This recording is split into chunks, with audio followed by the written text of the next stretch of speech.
मैं अंशु शर्मा। मैं आप लोगों को कहानियाँ सुनाती हूँ। तो आज हम जो कहानी सुनने जा रहे हैं उसका नाम है अनाथ लड़की, जो मुंशी प्रेमचंद्र द्वारा लिखी गई है।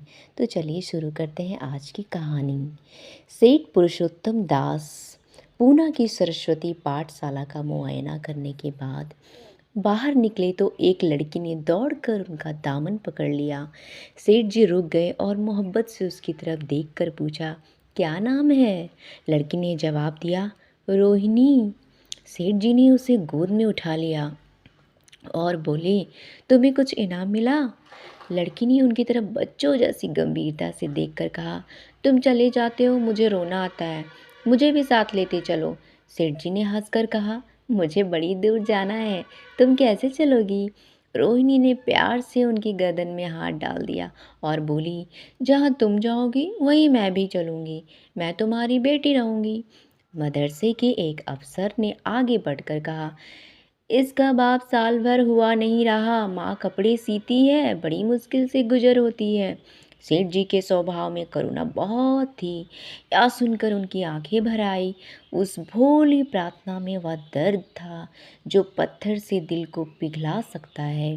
बेकसी और यतीमी को इससे ज़्यादा दर्दनाक ढंग से जाहिर करना नामुमकिन था। उन्होंने सोचा, इस नन्हे से दिल में न जाने क्या अरमान होंगे, और लड़कियां अपने खिलौने दिखाकर कहती होंगी, यह मेरे पापा ने दिया है। वह अपने पापा के साथ मदरसे आती होगी, उसके साथ मेले में जाती होगी और उनकी दिलचस्पियों का जिक्र करती होगी। यह सब बातें सुन सुनकर इस भोली लड़की की भी ख्वाहिश होती होगी कि मेरे भी पिता होते। माँ की मोहब्बत में गहराई और आत्मिकता होती है जिसे बच्चे समझ नहीं सकते। बाप की मोहब्बत में खुशी और चाव होता है जिसे बच्चे खूब समझते हैं। सेठ जी ने रोहिणी को प्यार से गले लगा लिया और बोले, अच्छा, मैं तुम्हें अपनी बेटी माँ बनाऊंगा, लेकिन खूब जी लगा कर पढ़ना।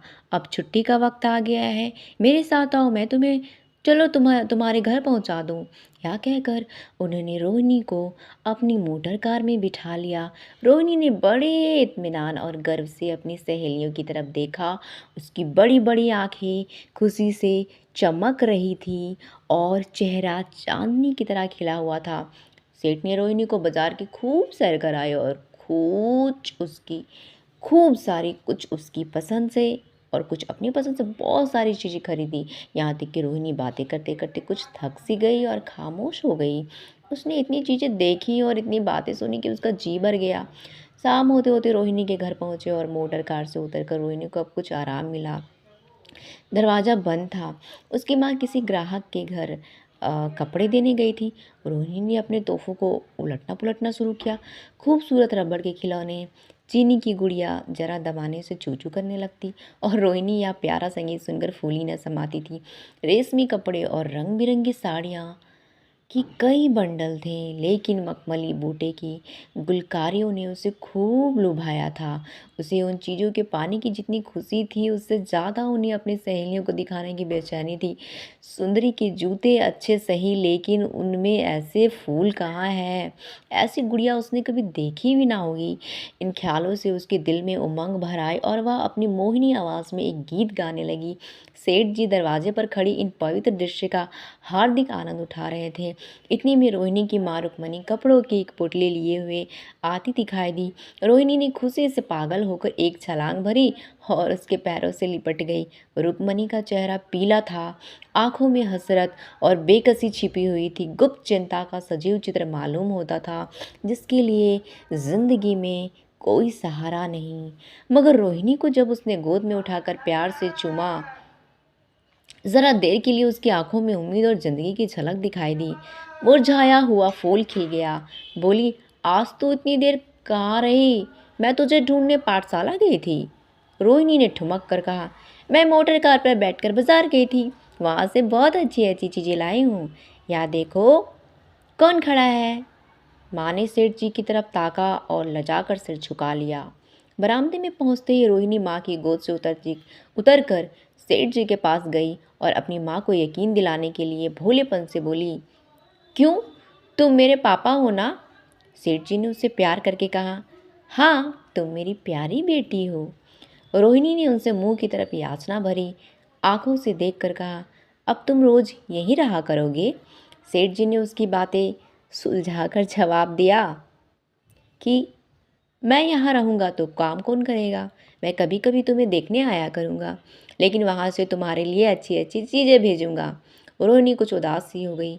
इतने में उसने माँ से इतने में उसकी माँ ने मकान का दरवाज़ा खोला और बड़ी फुर्ती से मैले बिछावन और फटे हुए कपड़े समेटकर कोने में डाल दिए कि कहीं सेठ जी की निगाह उन पर ना पड़ जाए। या स्वाभिमान स्त्रियों की खास अपनी चीज़ है। रुक्मणी अब इस सोच में पड़ी थी कि मैं इनकी क्या खातिर नवाब करूं। उसने सेठ जी के नाम सुना था, उसका पति हमेशा उनकी बड़ाई किया करता था।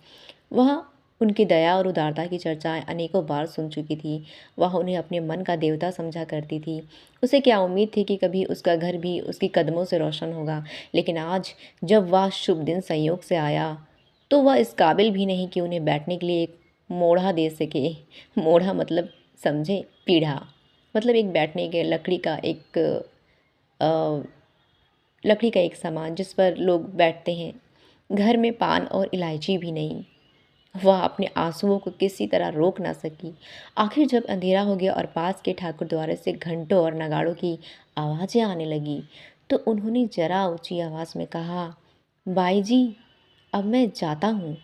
मुझे अभी यहाँ बहुत काम करना है। मेरी रोहिणी को कोई तकलीफ़ ना हो। मुझे जब मौका मिलेगा उसे देखने आऊँगा। उसके पालने पोसने का काम मेरा है और मैं उसे बहुत खुशी से पूरा करूँगा। उसके लिए अब तुम कोई फ़िक्र मत करो। मैंने उसका वजीफ़ा बाँध दिया है और यह उसकी पहली किस्त है। यह कहकर उन्होंने अपना खूबसूरत बटुआ निकाला और रुक्मणी के सामने रख दिया। गरीब औरत की आंखों में आंसू जारी थे। उसका जी बरबस चाहता था कि उसकी पैरों को पकड़कर खूब रोए। आज बहुत दिनों के बाद एक सच्चे हमदर्द की आवाज़ उसके मन में आई थी। जब सेठ जी चले तो उसने दोनों हाथों से प्रणाम किया। प्रणाम। उसके हृदय की गहराइयों से प्रार्थना निकली, आपने एक बेबस पर दया की है, ईश्वर आपको इसका फल दे। दूसरे दिन रोहिणी पाठशाला गई थी। उसकी बौकी सज धज आंखों में खूब जाती थी। उश्तानियों ने उसे बारी बारी प्यार किया और उसकी सहेलियां उसकी एक एक चीज़ को आश्चर्य से देखती और ललचाती थी। अच्छे कपड़ों से यहाँ कुछ स्वाभिमान का अनुभव होता है। आज रोहिणी वह गरीब लड़की ना रही जो दूसरों की तरफ विवश नेत्रों से देखा करती थी। आज उसकी एक एक क्रिया से सैसोचित गर्व और चंचलता टपकती थी और उसकी जबान एक दम के लिए भी ना रुकती थी। कभी मोटर की तेजी का जिक्र था, कभी बाजार की दिलचस्पियों का बयान, कभी अपने गुड़ियों के कुशल मंगल की चर्चा थी और कभी अपने पिता की मोहब्बत की दास्तान। दिल था कि उमंगों से भरा हुआ था।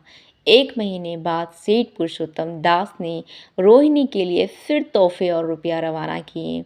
बेचारी विधवा को उनकी कृपा से जीविका की चिंता से छुट्टी मिली। वह भी रोहिणी के साथ पाठशाला आती और दोनों माँ बेटियां एक ही दरवाजे के साथ साथ पढ़ती, लेकिन रोहिणी का नंबर हमेशा माँ से अव्वल रहा, हमेशा माँ से आगे रहा। सेठ जी की जब पूना की तरफ निकलते तो सेठ जी जब पूना की तरफ से निकलते तो रोहिणी को देखने ज़रूर आते और उनका आगमन उसकी प्रसन्नता और मनोरंजन के लिए महीनों का सामान इकट्ठा कर देते। इसी तरह कई साल गुजर गए और रोहिणी ने जवानी के सुहाने हरे भरे मैदान में पैर रखा, जबकि बचपन की भूली भाली अदाओं में एक खास मतलब और इरादों का दखल हो जाता है। रोहिणी जब आंतरिक और बाह्य सौंदर्य में अपनी पाठशाला की नाक थी, हाव भाव में आकर्षक गंभीरता, बातों में गीत का सा खिंचाव और गीत का सा आत्मिक रस था। कपड़ों में रंगीन सादगी, आंखों में लाज संकोच, विचारों में पवित्रता। जवानी थी मगर घमंड और बनावट और चंचलता से मुक्त। उसमें एक एकाग्रता थी, ऊंचे इरादों से पैदा होती है स्त्रियोचित उत्कर्ष की मंजिलें। वह धीरे धीरे तय करती चली जाती थी। सेठ जी के बड़े बेटे नरोत्तम दास कई साल तक अमेरिका और जर्मनी की यूनिवर्सिटियों की खाक छानने के बाद इंजीनियरिंग विभाग में कमाल हासिल करके वापस आए थे। अमेरिका के सबसे प्रतिष्ठित कॉलेज में उन्होंने सम्मान का पद प्राप्त किया था। अमेरिका के अखबार एक हिंदुस्तानी नौजवान की इस शानदार कामयाबी पर चकित थे। उन्हीं का स्वागत करने के लिए बम्बई में एक बड़ा जलसा किया गया था। इस उत्सव में शरीक होने के लिए लोग दूर दूर से आए थे। सरस्वती पाठशाला को भी निमंत्रण मिला और रोहिणी को सेठानी जी ने विशेष रूप से आमंत्रित किया। पाठशाला में हफ्तों तैयारियां हुई। रोहिणी को एकदम के लिए भी चैन न था। वह यह पहला मौका था कि उसने अपने लिए अच्छे अच्छे कपड़े बनवाए। रंगों के चुनाव में वह मिठास थी, काट छाट में वह फबन जिससे उसकी सुंदरता चमक उठी। सेठानी कौशल्या देवी उसे लेने के लिए रेलवे स्टेशन पर मौजूद थी। रोहिणी गाड़ी से उतरते ही उनके पैरों की तरफ झुकी, लेकिन उन्होंने उसे छाती से लगा लिया और इस तरह प्यार किया कि जैसे वह उनकी बेटी है। वह उसे बार बार देखती थी और आंखों से गर्व और प्रेम टपक पड़ता था। इस जलसे के लिए ठीक समुंदर के किनारे एक हरे भरे सुहाने मैदान में एक लंबा चौड़ा सामियाना लगाया गया था।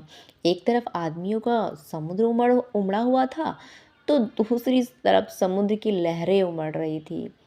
गोया वह भी इस खुशी में शरीक था। जब उपस्थित लोगों ने रोहिणी बाई के आने की खबर सुनी तो हजारों आदमी उसे देखने के लिए खड़े हो गए। वही तो वह लड़की है जिसने अब की शास्त्री की परीक्षा दी है। जरा उसके दर्शन करने चाहिए। अब भी इस देश की स्त्रियों में ऐसे रतन मौजूद है। भोले भाले देश प्रेमियों में इस तरह की बातें होने लगी। शहर की कई प्रतिष्ठित महिलाओं ने आकर रोहिणी को गले लगा लिया और आपस में उसके सौंदर्य और उसके कपड़ों की चर्चा होने लगी। आखिर मिस्टर पुरुषोत्तम दास तशरीफ लाए। हालांकि वह बड़ा शिष्ट और गंभीर उत्सव था, लेकिन उस वक्त दर्शन की उत्कंठा पागलपन की हद तक जा पहुंची थी। एक भगदड़ सी मच गई। कुर्सियों की कतारें गड़बड़ हो गई। कोई कुर्सी पर खड़ा हुआ, कोई उसके हाथों पर। कुछ मनचले लोगों ने सामियाने की रस्सियां पकड़ी और उन पर जा लटके। कई मिनट तक यही तूफान मचा रहा। कहीं कुर्सियां टूटी, कहीं कुर्सियां उल्टी, कोई किसी के ऊपर गिरा, कोई किसी के नीचे। ज़्यादा तेज लोगों में धौल धप्पा होने लगा। तब बीन की सुहानी आवाज़ें आने लगी। रोहिणी ने अपने मंडली के साथ देश प्रेम में डूबा हुआ गीत शुरू किया। सारे उपस्थित लोग बिल्कुल शांत थे और उस समय वह सुरीला राग, उसकी कोमलता और स्वच्छता, उसकी प्रभाव साली मधुरता, उसकी उत्साह भरी वाणी दिलों पर वह नशा सा पैदा कर रही थी, जिससे प्रेम की लहरें उठती है, जो दिल से बुराइयों को मिटाता है और उससे ज़िंदगी की हमेशा याद रहने वाली यादगारें पैदा हो जाती हैं। गीत बंद होने पर तारीफ की एक आवाज़ ना आई, वहीं तानों कानों में अब तक गूंज रही थी। गाने के बाद विभिन्न संस्थाओं की तरफ से अभिनंदन पेश हुए और तब नरोत्तम दास लोगों को धन्यवाद देने के लिए खड़े हुए, लेकिन उनके भाषण में लोगों को थोड़ी सी निराशा हुई। दोस्तों की मंडली में उनकी वक्तृता के आवेग और प्रवाह की कोई सीमा न थी, लेकिन सार्वजनिक सभा के सामने खड़े होते ही शब्द और विचार दोनों ही उनसे बेवफाई कर जाते थे। उन्होंने बड़ी बड़ी मुश्किल से धन्यवाद के कुछ शब्द कहे और तब अपनी योग्यता को की लज्जित स्वीकृति के साथ अपनी जगह पर आ बैठे। कितने ही लोग उनकी योग्यता पर ज्ञानियों की तरह सिर हिलाने लगे। अब जलसा खत्म होने का वक्त आया। वह रेशमी हार जो सरस्वती पाठशाला की ओर भेजा गया था, मेज पर रखा हुआ था। उसे हीरो के गले में कौन डाले? प्रेसिडेंट ने महिलाओं की पंक्ति की ओर नजर दौड़ाई। चुनने वाली आंख रोहिणी पर पड़ी और ठहर गई। उसकी छाती धड़कने लगी, लेकिन उत्सव के सभापति के आदेश का पालन आवश्यक था। वह सर झुकाए हुए मेज के पास आई और कांपते हाथों से हार को उठा लिया। एक क्षण के लिए दोनों की आंखें मिली और रोहिणी ने नरोत्तम दास के गले में हार डाल दिया। दूसरे दिन सरस्वती पाठशाला के मेहमान विदा हुए, लेकिन कौशल्या देवी ने रोहिणी को ना जाने दिया। बोली, अभी तुम्हें देखने से जी नहीं भरा। तुम्हें यहाँ एक हफ्ता रहना होगा। आखिर मैं भी तो तुम्हारी माँ हूँ। एक माँ से इतना प्यार और दूसरी माँ से इतना अलगाव। रोहिणी कुछ जवाब न दे सकी। यह सारा हफ्ता कौशल्या देवी ने उसकी विदाई की तैयारियों में खर्च किया। 7वें दिन उसे विदा करने के लिए स्टेशन तक आई। चलते वक्त उससे गले मिली और बहुत कोशिश करने पर भी आंसुओं को न रोक सकी। नरोत्तम दास भी आए थे। उनका चेहरा उदास था। कौशल्या ने उनकी तरफ सहानुभूतिपूर्ण आंखों से देखकर कहा, मुझे या तो ख्याल ही नहीं रहा। रोहिणी, क्या यहाँ से पुणे तक अकेली जाएगी? क्या हर्ज है, तुम ही चले जाओ, शाम की गाड़ी से लौट आना। नरोत्तम दास के चेहरे पर खुशी की लहर दौड़ गई जो इन शब्दों में ना छिप सकी। अच्छा, मैं ही चला जाऊंगा। वह इस फिक्र में थे कि देखे विदाई की बातचीत का मौका भी मिलता है या नहीं। अब वह खूब जी भर कर अपना दर्द दिल सुनाएंगे और मुमकिन हुआ तो उसे लाज संकोच को जो उदासीनता के पर्दे में छुपी हुई है मिटा देंगे। रुक्मणी को अब रोहिणी की शादी की फिक्र पैदा हुई। पड़ोस की औरतों में इसकी चर्चा होने लगी थी। लड़की इतनी सयानी हो गई है, अब क्या बुढ़ापे में ब्याह होगा? कई जगह से बातें आई। उनमें कुछ बड़े प्रतिष्ठित घराने थे, लेकिन जब रुक्मणी उन पैमानों को सेठ जी के पास भेजती तो यही जवाब देती कि मैं खुद फिक्र में हूँ। रुक्मणी को उनकी यह टाल मटोल बुरी मालूम होती थी। रोहिणी को बम्बई से लौटे महीना भर हो चुका था। एक दिन वह पाठशाला से लौटी तो उसे अम्मा की चारपाई पर एक खत पड़ा हुआ मिला। रोहिणी पढ़ने लगी। लिखा था, बहन, जब से मैंने तुम्हारी लड़की को बम्बई में देखा है, मैं उस पर रिझ गई हूँ। अब उसके बगैर मुझे चैन नहीं है। क्या मेरा ऐसा भाग्य होगा कि मैं उसे अपने घर की बहू बना सकूं? मैं गरीब हूँ, लेकिन मैंने सेठ जी को राजी कर लिया है। तुम भी मेरी यह विनती कबूल करो। मैं तुम्हारी लड़की को चाहे फूलों की सेज पर ना सुला सकूं, लेकिन इस घर का एक एक आदमी उसे आंखों की पुतली बना कर रखेगा। अब रहा लड़का, माँ के मुंह से लड़के का बखान कुछ अच्छा नहीं मालूम होता, लेकिन यह कह सकती हूँ कि परमात्मा ने यह जोड़ी अपने हाथों बनाई है। सूरत में, स्वभाव में, विद्या में, हर दृष्टि में वह रोहिणी की योग्य है। तुम जैसा चाहो अपना इत्मीनान कर सकती हो। जवाब जल्द देना। और ज़्यादा क्या लिखूं? नीचे थोड़े से शब्दों में सेठ जी ने उस पैगाम की सिफारिश की थी। रोहिणी गालों पर हाथ रखकर सोचने लगी। नरोत्तम दास की तस्वीर उसकी आंखों के सामने आ खड़ी हुई। उसकी वह प्रेम की बातें, जिनका सिलसिला बम्बई से पूना तक नहीं टूटा था, कानों में गूंजने लगी। उसने एक ठंडी सांस ली और उदास होकर चारपाई पर लेट गई। सरस्वती पाठशाला